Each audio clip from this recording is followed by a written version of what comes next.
ஒரு புதிய ப்ராடக்ட் ப்ரொடக்ஷனுக்கு கொண்டு வரும்போது எந்தெந்த பிரச்சனைகள் ஏற்படலாம் தெரியுமா? Defects, production delay, customer complaints மற்றும் நம்பிக்கை இழப்பு. இவற்றை ப்ரொடக்ஷன் தொடங்கும் முன்பே எப்படி தடுக்கலாம்? வீரா ஸ்கில் அகாடமிக்கு உங்களை அன்புடன் வரவேற்கிறோம்.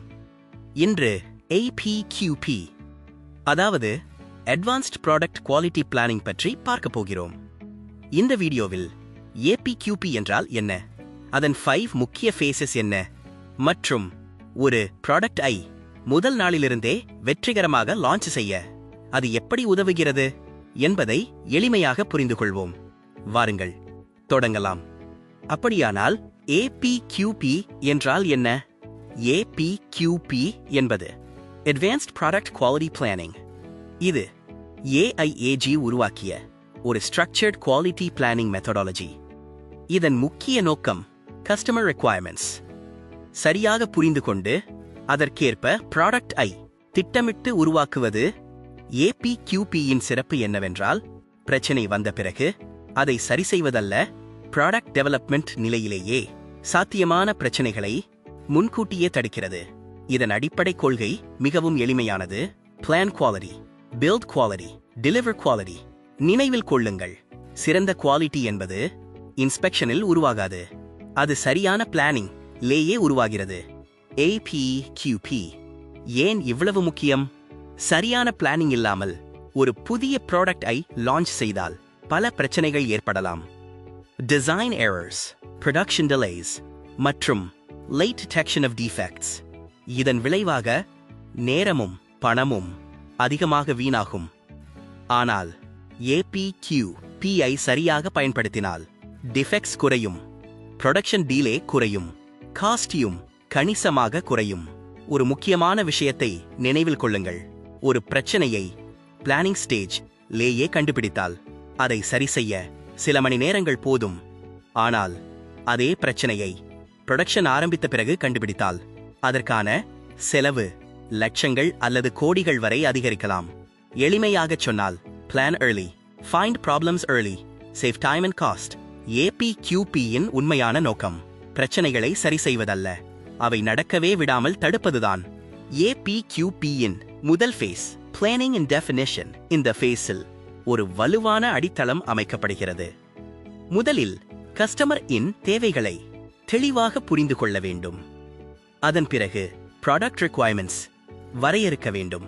சாத்தியமான ரிஸ்க்குகளையும் முன்கூட்டியே மதிப்பீடு செய்ய வேண்டும்.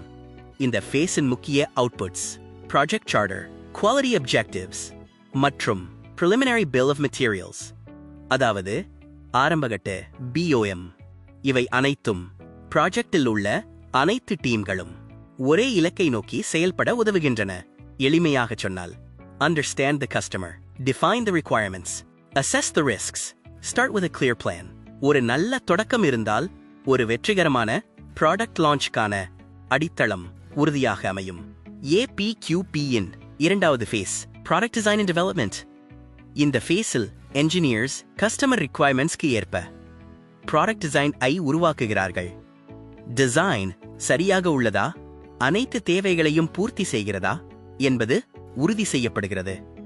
இந்த ஃபேஸின் முக்கிய outputs final engineering drawings, design specifications மற்றும் DFMEA, அதாவது design failure mode and effects analysis. DFMEA மூலம் டிசைனில் ஏற்படக்கூடிய ரிஸ்க்குகள் முன்கூட்டியே கண்டறியப்படுகின்றன. அவற்றுக்கு பிரிவென்டிவ் ஆக்ஷன்ஸ் எடுத்து ப்ரொடக்ஷனுக்கு செல்லும் முன்பே பிரச்சனைகள் குறைக்கப்படுகின்றன. எளிமையாக சொன்னால், design the product, identify design risks, improve before production. ஒரு வலுவான டிசைன் இருந்தால்தான் உயர்தரமான ப்ராடக்ட் தொடர்ந்து உருவாக்க முடியும். APQP-யின் மூன்றாவது, நான்காவது மற்றும் ஐந்தாவது ஃபேஸஸ் ஒரு ப்ராடக்ட் டிசைனிலிருந்து மாஸ் ப்ரொடக்ஷன் வரை வெற்றிகரமாக கொண்டு செல்கின்றன. Phase 3 process design and development. இந்த ஃபேஸில் நிலையான மற்றும் நம்பகமான மேனுஃபேக்சரிங் ப்ராசஸ் உருவாக்கப்படுகிறது. Phase 4 product and process validation. Trial production நடத்தப்படுகிறது. PPAP மூலம் கஸ்டமர் அப்ரூவல் பெறப்படுகிறது. ப்ராசஸ் தொடர்ந்து தரமான ப்ராடக்டை உருவாக்க முடியும் என்பதை உறுதி செய்கிறது. Phase 5 feedback, assessment and continuous improvement. Production ஆரம்பித்த பிறகும் குவாலிட்டி தொடர்ந்து கண்காணிக்கப்படுகிறது. KPIகள் மானிட்டர் செய்யப்படுகின்றன. கிடைக்கும் ஃபீட்பேக் அடிப்படையில் கண்டினியூஸ் இம்ப்ரூவ்மெண்ட் செயல்படுத்தப்படுகிறது. எளிமையாகச் சொன்னால், build the process, validate the process, improve continuously. ஒரு உண்மையான கேஸ் ஸ்டடியை பார்ப்போம். ஒரு சோலார் மேனுஃபேக்சரிங் கம்பெனி APQP இல்லாமல் புதிய ப்ராடக்ட் ஐ லான்ச் செய்தது. இதன் விளைவாக தொடர்ந்து டிசைன் சேஞ்சஸ், அதிக ரிஜெக்ஷன் மற்றும் ப்ரொடக்ஷன் டிலே ஏற்பட்டன. பிறகு அந்த நிறுவனம் APQP இன் அனைத்து 5 phases ஐயும் முழுமையாக செயல்படுத்தியது. கஸ்டமர் ரிக்வயர்மெண்ட்ஸ் முன்கூட்டியே திட்டமிடப்பட்டன. ரிஸ்க்கள் ஆரம்பத்திலேயே கண்டறியப்பட்டன. ப்ராசஸ் சரியாக வேலிடேட் செய்யப்பட்டது.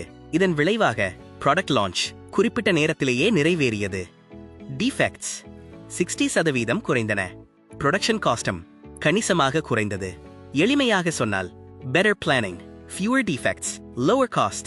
இந்த கேஸ் ஸ்டடி சொல்லும் முக்கியமான பாடம். சரியான பிளானிங் விலையுயர்ந்த தவறுகளை நடக்கவே விடாது. APQP ஐ பயன்படுத்துவதால் நிறுவனத்திற்கு என்னென்ன நன்மைகள் கிடைக்கின்றன? முதலில், ப்ராடக்ட் குவாலிட்டி கணிசமாக மேம்படுகிறது. ரிஸ்க்களை முன்கூட்டியே கண்டறிந்து கட்டுப்படுத்த முடிகிறது. கஸ்டமர் சாட்டிஸ்ஃபேக்ஷன் அதிகரிக்கிறது. என்ஜினியரிங், ப்ரொடக்ஷன் மற்றும் சப்ளையர்ஸ் அனைவரும் ஒரே இலக்குடன் இணைந்து செயல்படுகிறார்கள். இதனால் டீம் கொலாபரேஷன் மேம்படுகிறது.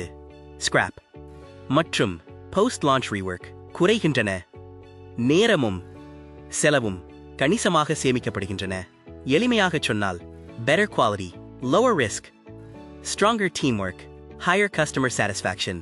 APQP என்பது ஒரு பிளானிங் டூல் மட்டுமல்ல, உயர்தரமான குவாலிட்டி மற்றும் ஆபரேஷனல் எக்ஸலன்ஸ் ஐ உருவாக்கும் ஒரு சிஸ்டமேட்டிக் அப்ரோச் ஆகும். இன்றைய வீடியோவின் முக்கிய கருத்தை நினைவில் கொள்ளுங்கள். APQP இன் வெற்றி பயணம் இந்த 5 முக்கிய phases ஐ அடிப்படையாக கொண்டது. Phase 1 Planning, Phase 2 Product Design, Phase 3 Process Design, Phase 4 Validation, Phase 5 Continuous Improvement. இந்த 5 phases ஒரு ப்ராடக்டை திட்டமிடுதல் முதல் தொடர்ச்சியான மேம்பாடு வரை வழி நடத்துகின்றன. நினைவில் கொள்ளுங்கள், APQP என்பது வெறும் டாக்குமெண்ட்ஸ் அல்லது பேப்பர் ஒர்க் அல்ல. ஒரு ப்ராடக்டை முதல் நாளிலிருந்தே உயர்தரமாக லான்ச் செய்ய உதவும் ஒரு ஸ்ட்ரக்சர்ட் மேனேஜ்மெண்ட் சிஸ்டம். எளிமையாகச் சொன்னால், plan smart, design right, validate well, improve always. உலகத்தரமான ப்ராடக்ட்ஸை உருவாக்க அடித்தளமாக இருப்பது APQP தான். இந்த வீடியோவை பார்த்ததற்கு மிக்க நன்றி. இப்போது உங்களுக்கான ஒரு கேள்வி. APQP இன் இந்த 5 phases-இல் வெற்றிகரமான ப்ராடக்ட் லான்ச்சுக்கு மிக முக்கியமானது எந்த ஃபேஸ் என்று நீங்கள் நினைக்கிறீர்கள்? Planning, product design, process design, validation அல்லது கண்டினியூஸ் இம்ப்ரூவ்மெண்ட்? உங்கள் கருத்தை கமெண்டில் பகிருங்கள். மேலும் APQP இன் ஒவ்வொரு கோர் டூல் பற்றியும் வரவிருக்கும் வீடியோக்களில் விரிவாக பார்க்கப் போகிறோம். அதனால் அந்த வீடியோக்களை தவறவிடாமல் பார்க்க வீரா ஸ்கில் அகாடமியை சப்ஸ்கிரைப் செய்யுங்கள். இந்த வீடியோ பயனுள்ளதாக இருந்தால் லைக் செய்யுங்கள், ஷேர் செய்யுங்கள். நன்றி. உங்கள் ஆதரவுக்கு மனமார்ந்த நன்றி. அடுத்த வீடியோவில் சந்திப்போம்.